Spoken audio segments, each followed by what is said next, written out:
De volta com o nosso Morning Show dessa quarta-feira, 11 horas e 18 minutos no ponteiro e sempre aqui mobilizando vocês a estarem com a gente, turbinando a divulgação e se juntando aqui a essa prestação de serviço de informação e entretenimento para vocês sempre em frente. Porque olha só, eu acho que é inegável que a melhor coisa da vida é quando você tem ao seu lado o parceiro certo, com quem você pode compartilhar tudo.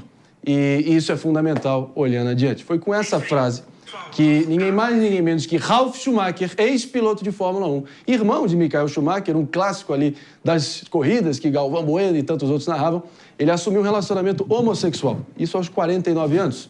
E nós sabemos que muitas pessoas passam anos escondendo seus reais sentimentos, confusos com a sua própria sexualidade. Será que existe um momento certo para sair do armário? Por qual motivo, talvez, o Ralf Schumacher demorou tantos anos e tantos casos Brasilzão afora de reprimir os próprios sentimentos? A gente vai tentar entender a psicologia por trás desse tipo de situação, especialmente aqui na situação brasileira, com o Thomas Schultz, nosso Tommy Talks, ele que está aqui com a gente, especialista, sabe tudo e mais um pouco sobre a mente humana, especialmente sobre os relacionamentos. Fala, meu querido, esse caso do Ralf Schumacher realmente roubou as manchetes recentemente, até porque vem de um ambiente muito elitizado, talvez ali nunca tinha tido um precedente para esse tipo de recepção e, obviamente, o cara vai lá e reprime e deve viver com os seus demônios. O que você acha, Tom? Bom, prazer estar aqui. Pois é, eu estava pensando nisso. Por que a pessoa demora tanto tempo para assumir, né, a homossexualidade? Muitas vezes é por causa de preconceito, ele vive ali numa esfera onde ele tem medo da reação das outras pessoas. De vez em quando ele tem medo de assumir para ele mesmo. Só que o problema é que você acaba enganando outra pessoa. Eu acredito muito naquela historinha de que você vai construindo uma mentira, ela vai se tornando tão grande que você não consegue ali se desfazer daquela narrativa que você criou. Eu mesmo tenho alguns pacientes... Antes da gente só virar e entender exatamente o que está acontecendo, a gente está de volta para você que está nos escutando aqui no Morning Show, aqui na Rede Jovem Pan de Rádio. Tá voltando... Opa, perdão. Então, daqui a pouquinho, nesse exato momento, agora sim, perdão, a gente está de volta para você que está nos escutando aqui na Rede Jovem Pan de Rádio, no Morning Show. O papo da vez, baseado no exemplo do ex-piloto Ralf Schumacher, irmão de Michael Schumacher, que saiu do armário recentemente, assumiu um namoro, um relacionamento homoafetivo e era casado com uma mulher por muito tempo. E esse tipo de casamento de fachada, entender talvez a psicologia por trás disso, com a palavra nosso Thomas Schultz. No caso, ele foi casado por muito tempo. Ele foi casado e eu geralmente atendo a pessoa que estava com esse homem que assume a homossexualidade. Eu tive uma cliente minha que ela ficou casada durante 7 anos. E o que aconteceu? O que acontece? Você fica sem sexo dentro da relação, outra pessoa dá desculpa o tempo inteiro para não transar com você. E aí isso vai invalidando completamente a mulher. Ela não se sente mais desejada, a autoestima dela vai lá para o chão. E aí o que tem de acontecer?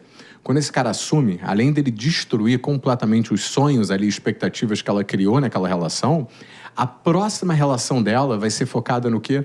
Em sexo. E aí ela entra num relacionamento com uma outra pessoa que ela tem uma química absurda, só que ela não avalia as outras características desse cara. Então tende a ser até um relacionamento abusivo baseado apenas em sexo. Então o trauma, ele se estende após esse casamento. Desbalanceia as expectativas da pessoa. Completamente, porque olha só, é um mecanismo de compensação.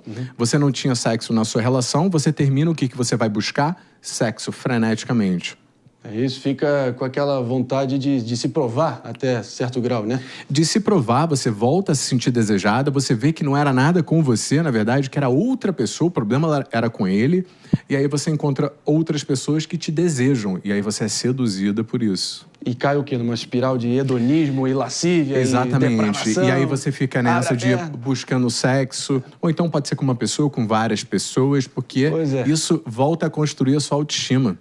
Agora, uma coisa que a gente estava ontem montando essa pauta também, esse caso do Ralf Schumacher deu o que falar, propriamente ainda nesse ambiente da Fórmula 1, não sei se você lembra, a briga foi Piquet e Senna, Piquet por muito tempo acusando Senna de ser homossexual, isso gerou um rompimento muito público entre eles, o Fittipaldi tentou ali ser a turma do deixa disso, claro que não há tempo de o Senna, de fato, desculpar o Piquet, e ficou sempre com esse componente aí na relação deles.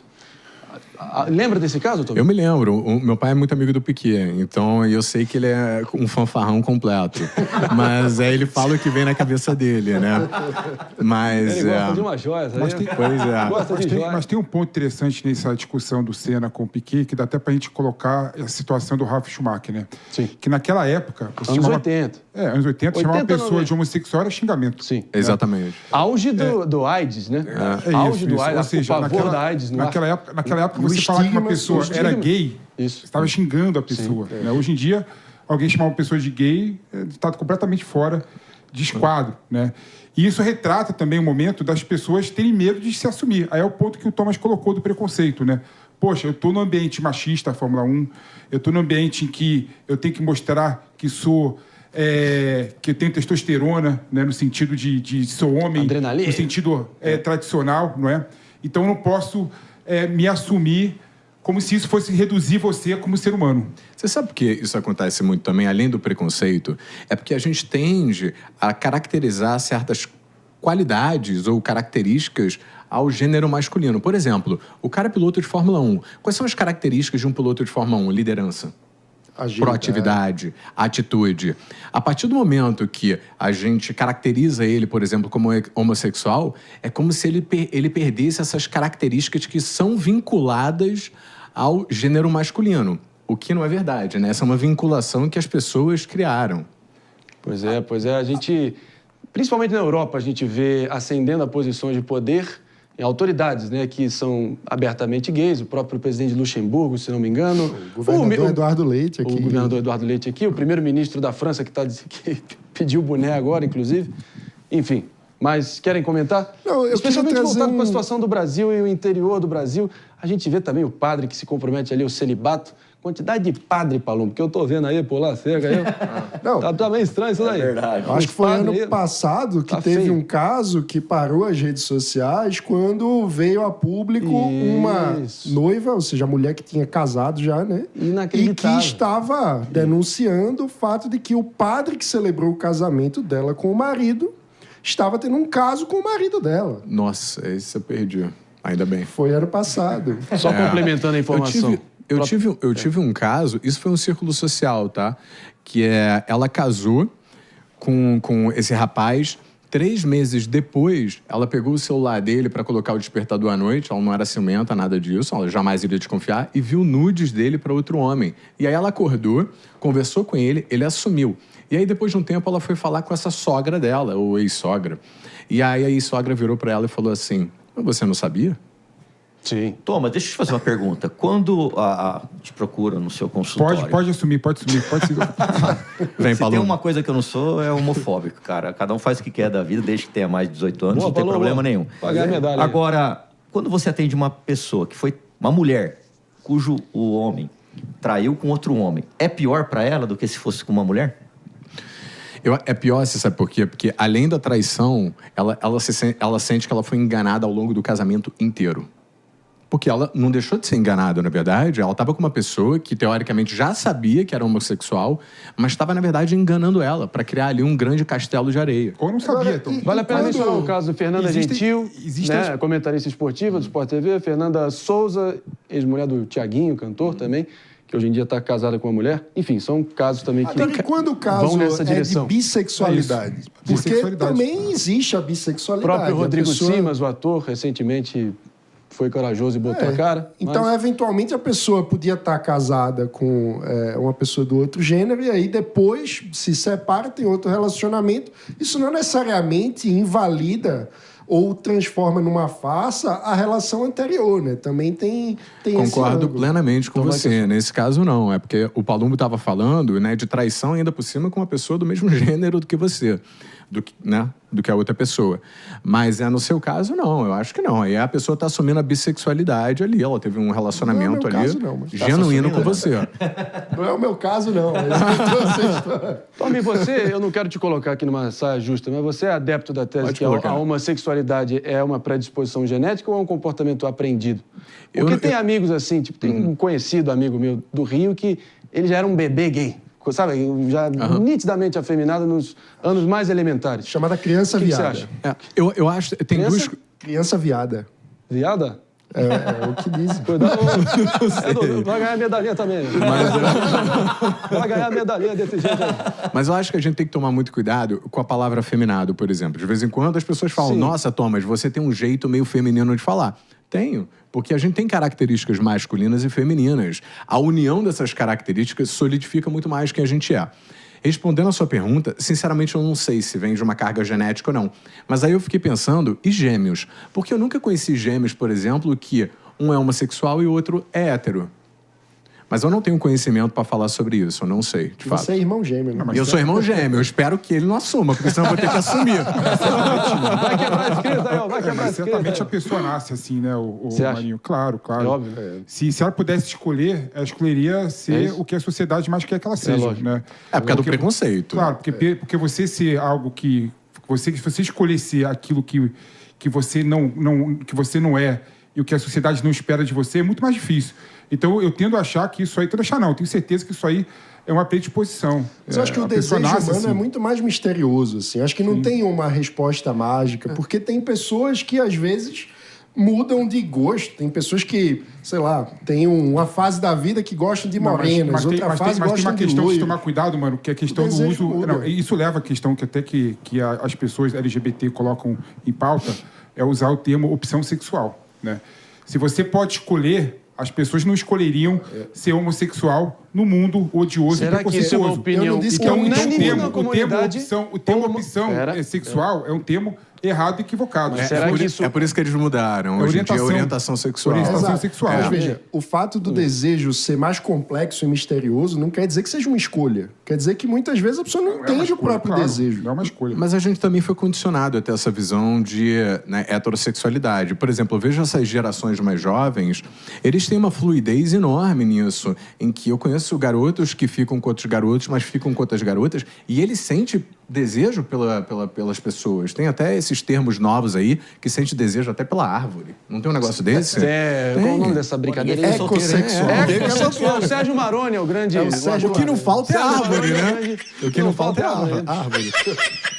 O próprio Thiagão, o Thiago que trabalha aqui na nossa equipe, ele é gay, assumido, e ele mesmo disse que ele tem o quê? 18 anos, certo, ele, né? Ele tem 18 anos e ele disse que a tônica na geração dele, o sujeito nasceu em 2006, definitivamente estamos ficando velhos. Não sabe nem o que era quarteto mágico na seleção. Menor ideia. Ele disse que a tônica é de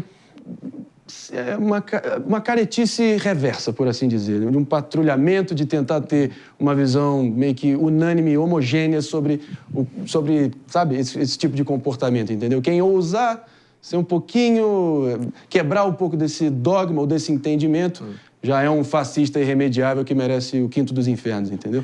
É uma galera que ele mesmo disse, ele mesmo sendo gay, tem um dito lugar de fala, ele disse que tem essa patrulha, entendeu?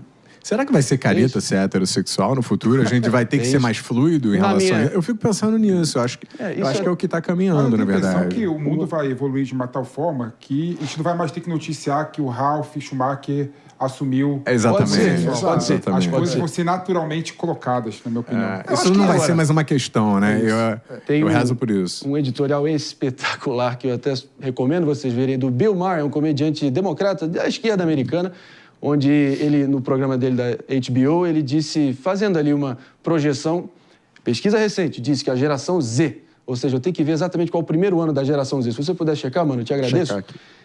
A geração mais recente que a gente está vendo aí no momento, 25% deles, nos Estados Unidos, já se auto-identificam como LGBTQIA+.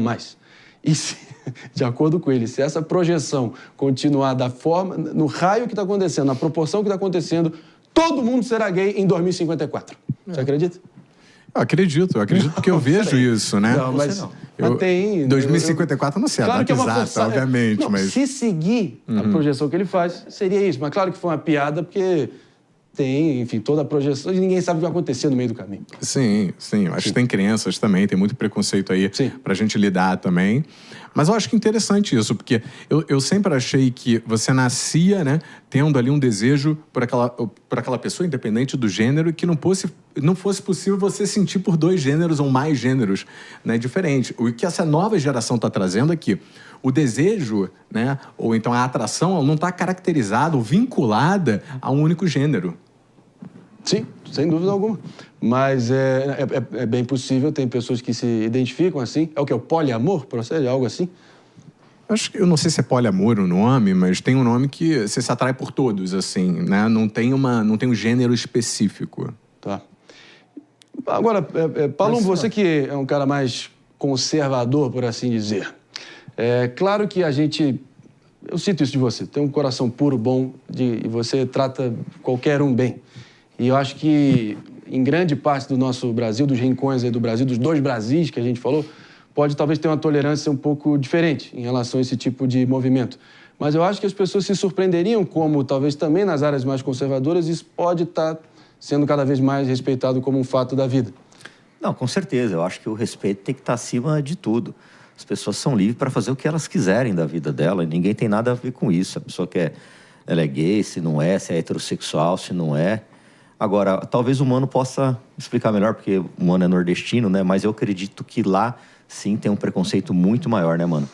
Existe. Eu acho que em regiões do interior, sobretudo, né? A gente tem um preconceito mais acentuado no Brasil, de forma geral. Eu acho que nas regiões rurais, muitas vezes, né, tem uma associação entre características da masculinidade com a qualidade de trabalho, né? Então, para o cara ser um bom fazendeiro, o cara precisa ser um machão, né? Então, eu diria que tem muito esse estereótipo, mas que as coisas também, mesmo no sertão, vem se atualizando, eu acho que está sendo muito mais normalizado hoje do que nos anos 90, nos anos 2000. Eu acho que a mentalidade sobre a aceitação vem evoluindo no Brasil como um todo, inclusive no Nordeste. E isso acaba se refletindo no padrão de consumo médio das pessoas, né? Que talvez as pessoas tenham ali uma parcela do humor mais raiz, fala, não posso mais chamar de bichona, de viado, e fica, enfim, tentando se dizer que isso é uma patrulha excessiva, né? Mas será que tem demanda do público para esse tipo de humor meio Zorra Total, escrachadão, meio previsível? Eu tenho um amigo gay... Chama bichona. Eu tenho um amigo gay e eu chamo... todo mundo preso. É verdade, estaria. Eu tenho um amigo gay que eu chamo ele de bichona, eu chamo ele de, de diva. Mas é porque eu tenho intimidade com ele me dá essa intimidade para eu falar com ele. Então, a gente sabe que a brincadeira ela não é pejorativa ali. A gente sabe que é uma brincadeira ali pra gente, né, se conectar, eu e ele, inclusive. Mas eu diria que parte do humor tem relação com os tabus sociais, né? Sim, então, quando algo é um tabu, é mais engraçado brincar com aquilo. Lógico. Do que quando deixa de ser um tabu, né? Então, tudo que é proibido é mais gostoso. Mas piada, se é só piada, Marinho, quando todo mundo ri. Quando uma pessoa se sente ofendida, eu já acho que não é piada. Então você trazer esses dogmas sempre alguém vai se sentir ofendido com uma piada. Exatamente. Sempre. Quando a pessoa vai num show de humorista e se sente ofendida, né? Exatamente. Não, aí é um problema. Por que você vai no show de humorista? Existe o limite do bullying, né? Isso aí é o problema, entendeu? Que aí entra também nessa caretice em escala industrial, vira uma patrulha absolutamente excessiva, ideológica e perseguição. Vamos dar nome aos bois aqui. Esse é o problema. Mas vamos fazer um break rápido para você que está nos escutando aqui na Rede Jovem Pan de Rádio. O papo, claro, continua para você que está nos assistindo. Daqui a pouco a gente está de volta. Em frente, em frente, em frente. Eu acho que... E aquela famosa frase, né?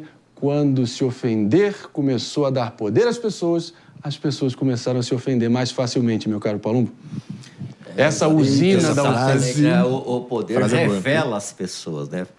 Ele não fala assim, vamos ver como que ele vai se comportar quando tiver poder. Não, ele já é daquele jeito, só que ele não teve oportunidade de se revelar, né? Realmente é uma coisa... Não é o poder que corrompe, como as pessoas pensam, na verdade. A pessoa já é corrompida. Mas eu acho que mais do que o conteúdo da piada e tal, tem uma questão do comportamento, no sentido de haver um bullying ou não. Ou seja, aquilo está sendo feito para escantear a pessoa, para excluir a pessoa num determinado contexto, para deixá-la constrangida, que é um pouco da conversa que nós tivemos ontem, falando, repercutindo, inclusive, a biografia do atirador lá, que fez o atentado contra o Trump. Ou seja, quando a homofobia entra numa dinâmica social para tentar excluir, deslegitimar a voz de alguém num grupo, é que é um problema. E é um problema não apenas pelo conteúdo, ou seja, seria um problema qualquer tipo de outra postura, às vezes até em determinados meios progressistas, isso é feito com o eleitor do Bolsonaro ou com alguém que tem uma visão diferente. Você tenta usar aquilo para neutralizar e deslegitimar o lugar da pessoa no grupo. Então, isso é algo ruim, porque acaba sendo algo que nos afasta de um diálogo mais aberto sobre os diversos temas. Né? Confere, meu caro Thomas. E a gente volta naquela questão, né, que a gente tá falando até do Piquet. Sim. Na verdade, ele chamava o Senna de gay como uma provocação, porque naquela época era algo assim pejorativo, era algo negativo. Hoje em dia, você chamar alguém de gay, cara, entendeu? Você é um homofóbico. A história inverte, né? Fica ruim pra pessoa que fala isso e tenta falar isso como um xingamento. O tempo todo, né? Vamos ouvir o Pepe, que tem filha pequena também. Como é que você percebe que talvez até... Ou elas ainda estão numa fase de inocência tamanha que talvez nem saiba diferenciar a questão de... Tem algum amiguinho gay, alguma... Como é que está sendo tratado pelos pais de filhos pequenos hoje em dia? Certamente tem. Eu tenho um amigo, por exemplo, que descobriu que o filho dele era gay. Quantos anos? 7 anos de idade. 7 anos. Né? Já mostrava exatamente essa predisposição, era diferente. E ele assumiu, né? Claro, né? Que no momento ali, 7 anos, é muito pequeno, né? Todo mundo tem a primeira impressão que é muito pequeno, né? Não dá para você colocar a nomenclatura, estereotipar a criança, mas com 7 até os 9, 10, 11 anos de idade, a pessoa se mostrou exatamente dessa forma, né? E ele assumiu, foi até um gesto bonito, né? Ele e a mulher deles conversaram, né, a respeito do assunto, procuraram psicólogos, procuraram ajudas de fora, e ele assumiu, e eu achei que ao assumir, mostra exatamente esse amor, né, do pai para com o filho. E é muito difícil, numa sociedade que ainda é preconceituosa, o pai conseguir olhar para o filho e assumir que aquele filho dele, ele é um filho gay. Sim, né? Mas eu tenho uma coisa importante para falar que você falou.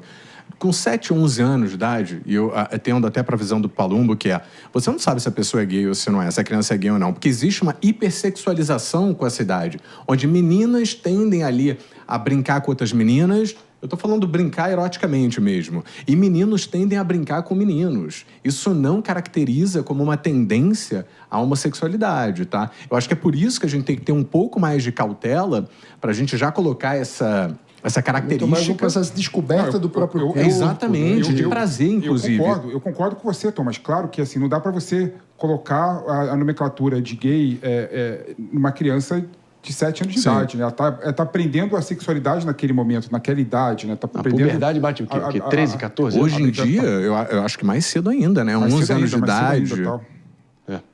Meus amigos. O papo tá excelente, mas, enfim, são muitos desdobramentos aqui e a gente... Espero que a gente possa ter abordado isso aqui da forma, enfim, propositiva aí para vocês darem claro a opinião de vocês. Deixa aqui nos comentários também. Vai que é a sua aqui, Tom. Quer concluir? Respeitosa. Eu acho que é o mais importante. A gente ter respeito hoje em dia. Eu acho que é o mais importante. Fundamentalmente é isso. Eu acho que até aí a gente está todo mundo de acordo. Na mesma página?